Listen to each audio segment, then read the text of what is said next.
Bon ok, aujourd'hui je suis à Saint-Maur dans le 94, on est quasiment à côté de chez moi. Cette moto je l'ai empruntée chez Pure Rider Mobility, juste là-bas. Merci beaucoup à Charlie, j'ai pas commencé devant la concession parce qu'il n'y avait pas beaucoup de place. Et la moto du jour, c'est la 0S qui ressemble à s'y méprendre à la 0 SRF, mais en fait qui est une 125, un équivalent 125. On va voir pourquoi c'est un petit peu moins clair que ça. On nage un petit peu dans une sorte de flou administratif avec cette moto. Là on nage pas dans le flou, c'est sur la fiche technique. À l'avant on a une chantre de 17 pouces avec un Pirelli Diablo Rosso 3 en 120 de large, deux disques de 320 mm avec des étriers 4 pistons Rear One en position radiale, le tout monté sur une fourche inversée Showa réglable sur les deux tubes. On a en réservoir, en guise de réservoir, une batterie dont la capacité est de 14,4 kWh. Elle est rechargée à 100% en 4h30 sur un chargeur rapide, et tout ça pour alimenter un moteur qui développe en puissance nominale 11 kW, soit l'équivalent de 15 chevaux. Donc là on est complètement dans les clous de la législation des 125, on est à la limite des 15 chevaux. Cette puissance, elle est atteinte à 3800 tours, et chose devient intéressante quand on parle de la puissance maxi, puisque sur cette machine, elle est de 45 kW, soit l'équivalent de 60 chevaux, et ça c'est atteint à 3650 tours. On va revenir sur ces valeurs un petit peu plus tard. Elle offre 132 Nm de couple, soit à peu près 10 fois plus qu'une 125 thermique de 15 chevaux. Tout ça pour déplacer un ensemble qui pèse quand même 223 kg, c'est conséquent, c'est vrai. On va voir si elle se bouge bien les fesses ou pas. En parlant de fesses, on a une selle qui est à 787 mm de haut, une transmission par courroie, et à l'arrière un pneu en 180 de large avec un disque de 240 mm de diamètre et un étrier Rear One toujours simple piston. Cette bête, elle a un prix conséquent puisqu'elle coûte 17 545 €, ce qui en fait largement la 125 la plus chère que j'ai jamais essayé. Franchement, ouf, mais on va voir pourquoi. Allez, c'est parti. Zwip.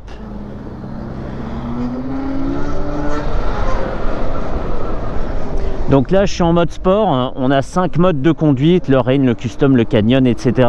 Ça ne change pas par rapport à une autre 0. Ce qui ne change pas non plus, c'est la présence d'un TFT de 5 pouces sous les yeux, avec température ambiante, le range, l'autonomie restante, ici 64 km avec 52% de la batterie.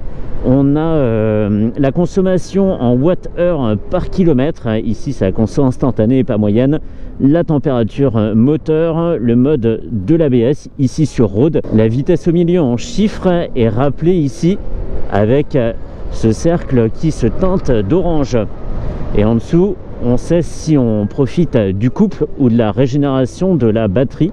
Donc ça c'est une très bonne info quand on veut optimiser son autonomie. Et en parlant d'autonomie, c'est une machine qui revendique 248 km en ville. On tombe ensuite à 182 km d'autonomie en mixte à 89 km/h, et ensuite on nous promet 162 km avant de recharger quand on roule sur autoroute à 113 km/h. Donc pas vraiment l'autoroute, une sorte de voie express plus. Ces chiffres, évidemment, ils reflètent pas la réalité, puisqu'on est complètement tributaire des conditions, le froid, le chaud, comment est chargée la batterie, etc. Donc ils sont purement théoriques ces chiffres, mais ils permettent déjà de se faire une vague idée de la consommation de la machine. Et donc cette moto, même si elle se revendique de la gamme des 125 cm3, elle pointe quand même à 139 km/h en vitesse max, et on l'a vu, elle a 132 Nm de couple, donc absolument pas des valeurs dignes de sa catégorie. L'astuce réside ici, c'est un autre concessionnaire qui me l'a expliqué, c'est que les 125, on mesure leur puissance après les avoir fait tourner en continu pendant 30 minutes. Ok, donc on fait tourner la moto 30 minutes, paf, combien elle sort de chevaux, oui, non, t'es une 125, t'es plus, t'es moins, et c'est validé ou pas. Ok, et donc Zéro, les petits malins, ils se sont dit, bah ok, 30 minutes, nous on va faire tourner la moto à une certaine puissance pendant 29 minutes, et à la 29e minute, on passe en mode dégradé et on sort 11 kW. C'est pas diabolique ça? Et donc voilà comment on se retrouve avec une machine qui offre des performances très très loin de celle d'une 125, tout en restant dans la légalité. Non, c'est pas une 125, c'est pas une 500, c'est pas une 750. C'est plus que ça. Ici, on est dans le monde de l'électrique et on est sur quelque chose de tout à fait comparable avec ses grandes sœurs SRS et SRF. C'est franchement canon. Donc voilà, on est dans ce flou administratif, la réglementation des motos électriques, et franchement, ils en ont tiré profit, mais salement quoi. D'ailleurs, je fais whoop whoop, mais en fait, elle fait pas whoop whoop, hein, pas beaucoup. Elle le fait quand on est vraiment en charge, mais sinon, elle agit dans le calme, cette machine, grâce à sa transmission par courroie et pas une transmission par chaîne, comme on peut le voir sur certaines 125 électriques. Ici, on est vraiment dans le silence. Et c'est super chouette. Donc, pas de levier à gauche, hein, puisqu'on n'a pas d'embrayage. Un frein avant sur le levier de droite évidemment, et une pédale de frein, ça c'est classique. Je le dis aussi parce qu'il y a certains constructeurs qui prennent le parti de pas de pédale de frein et un frein à gauche sur le levier de gauche. Voilà. Allez.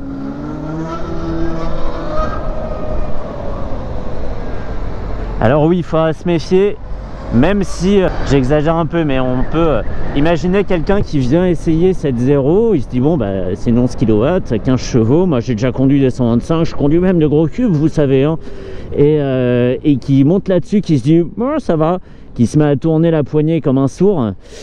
Là il y a de quoi vraiment se faire peur, pas parce que la moto va très vite, mais plutôt parce que les autres usagers de la route vont soudain très lentement, ce qui est peut-être lié quand même.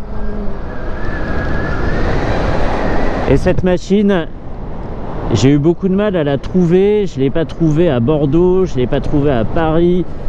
C'était compliqué, on m'a tout de suite dit non quand je parlais de cette moto. C'était presque tabou, l'essai de la 0S.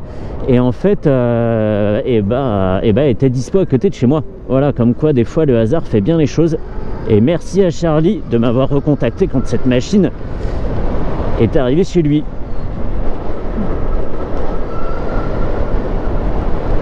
On est tranquille, la position est bonne, les mains sont assez écartées.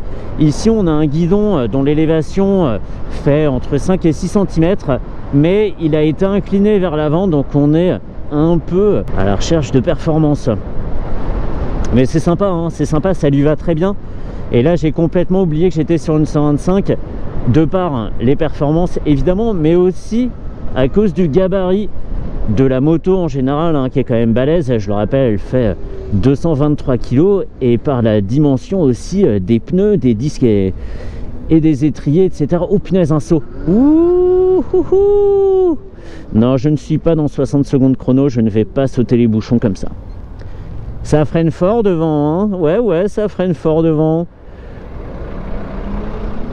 Donc là, comme ça, ni par les performances, ni par l'aspect de la moto, on peut dire que c'est la petite version. Si tu mets RS derrière 0S, personne ne voit la différence. Pas possible, il y a juste cette dégradation des performances quand tu as roulé plus de 29 minutes. Dégradation des performances sur une moto électrique, tu me fais rire. Voilà là. Allons voir dans les modes Canyon, Rain, l'affichage passe en bleu, Eco, Standard, Sport. Ok, donc c'est bien, ça fait changer le remplissage. Ici Rain c'était en bleu, Eco c'était en vert, je pense. Sport c'est en orange, le Standard c'est en blanc. Même si on ne le lit pas en toutes lettres, le mode, on a l'indication sur cette petite jauge du compteur. C'est bien, c'est du graphisme tout bête, mais au moins ça remplit bien sa fonction. Allez.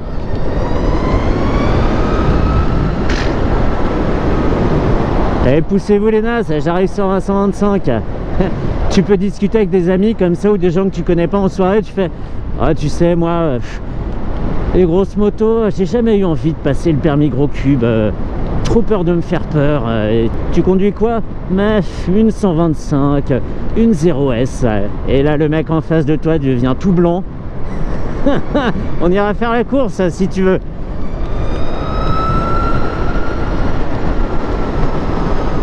Alors c'est moins décoiffant que la SRF ou la LiveWire par exemple, mais quand même on est clairement au-dessus du panier.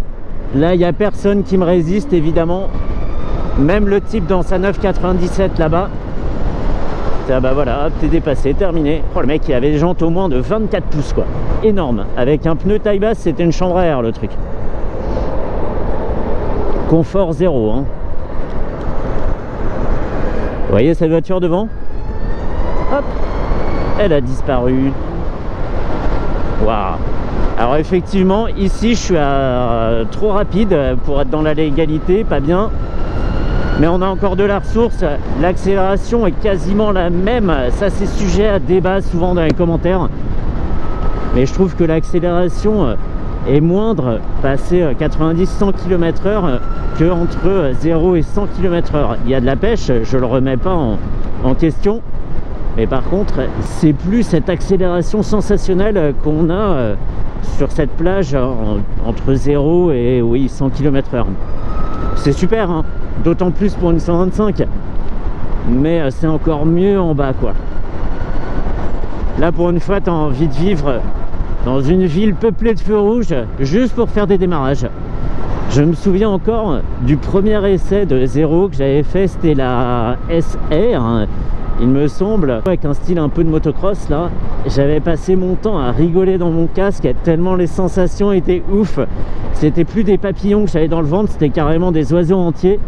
Et franchement, extraordinaire. Et tout suit parfaitement, hein. J'ai parlé du freinage, mais les pneus évidemment sont à l'avenant. Les Pirelli Diablo Rosso 3, j'ai voulu rétrograder, je me suis fait un faux mouvement du pied. Eh oui, les habitudes ont la vie dure, hein. Et donc tout suit, c'est pas le tout d'aller vite, il faut savoir s'arrêter. C'est pas le tout d'aller vite, il faut pouvoir accrocher le sol aussi. 125, 125, ouais c'est ça, ouais. J'en reviens toujours pas que ça soit légal. Alors oui, il faut être fortuné, ça c'est clair. Mais après, t'atomises tout le monde. Tu peux aussi rembourser l'achat de ta moto en paris illégaux le soir, hein. Tu fais, bon bah moi je m'inscris dans la catégorie 125 et puis go, hein. Il n'y a personne derrière, hein. 1, 2, allez 3, le berlingot. Ouais, c'est un partenaire. Allez, 100. Donc oui, ça peut être une solution, les paris illégaux pour rembourser sa moto. Ça peut être pas mal. Excellent. Les poignets en particulier ont un grip démoniaque, des petits picots comme ça. Je sais pas comment ça vieillit dans le temps, est-ce que ça devient tout lisse, tout moche. Mais pour l'instant, j'ai la main qui est agrippée dessus, elle ira nulle part.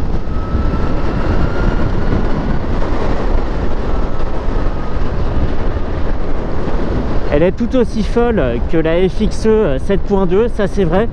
Mais comme on a une moto assez grosse et pas toute fine, à la limite du vélo, ça fait pas le même aspect. Il y a une barre qui s'est affichée avec marqué limite A1. Donc on est maintenant bridé. On avait atteint la limite de la catégorie 125 sans que je perçoive le moindre changement dans son comportement. Et malgré ces 223 kg, on a une moto agile. C'est pas laborieux de la faire changer d'angle. Évidemment parce que batterie et moteur sont situés très bas. Et donc on a une moto pas feignante pour se bouger d'une ligne à l'autre. Eh, c'était mon auto-école. Enfin ma moto-école. Dingue. Faudrait que je passe les voir, un de ces quatre. Bientôt 10 ans de permis. Ah oui, le petit danger quand t'es en électrique, c'est qu'on ne t'entend pas arriver. Faut crier très fort. Attention, attention! Je comprends pas, monsieur l'agent, il m'est rentré dedans, j'avais pourtant bien crié, hein. En tout cas, les cris seraient pas étouffés par le bruit du moteur, ça c'est sûr, hein. Et ben je suis bien content, c'était la 5e moto 0 que j'essayais, donc 5-0, comme un match de foot à sens unique, ou un match de basket où il n'y a pas eu beaucoup de paniers. Voilà, hyper content et vraiment pas déçu. C'est toujours extraordinaire d'essayer une moto électrique, surtout les zéros, parce qu'ils connaissent bien leur job. des sensations, de l'adrénaline. Ah, des petits moments où tu te dis, ouh, qu'est-ce qui se passe? Où on va? Est-ce qu'on n'a pas voyagé dans le temps là? À quelle époque sommes-nous? C'est tout ça une zéro. C'est dingue. Il me reste 43% de batterie, donc on a consommé 9% et j'ai une portée de 54 km et j'en avais combien tout à l'heure? 64. Voilà. 9%, ça m'a pompé 10 km. Je sais pas, je balance les infos comme ça, faut faire les calculs après, mais bon.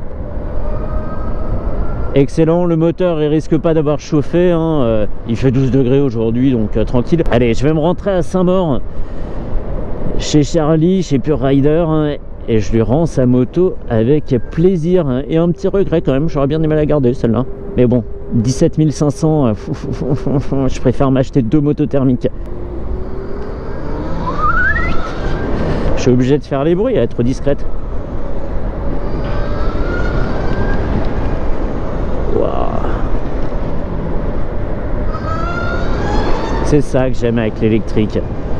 Il y a un souci, il y a un truc qui t'embête, des gens qui font un peu n'importe quoi, tu comprends pas, hop, tu les laisses derrière, loin dans le rétro, voilà, salut les nains. Donc ça c'est chouette. Comment ça, je conduis comme un sac? Oui, c'est vrai, c'est vrai, c'est vrai, je l'avoue, mais c'est la moto qui veut ça, hein. C'est pas moi. Et le fait aussi, je le dis tout le temps, qu'on peut anticiper les arrêts, couper le gaz et jouer avec le frein moteur pour moins solliciter les consommables, 10 plaquettes, etc. etc. Bon, et ben voilà la 0S. 5e 0, hein, c'est ouf. Allez, fini, je me rentre à Saint-Maur, et après je me rentre à Maison-Alfort, ça rime.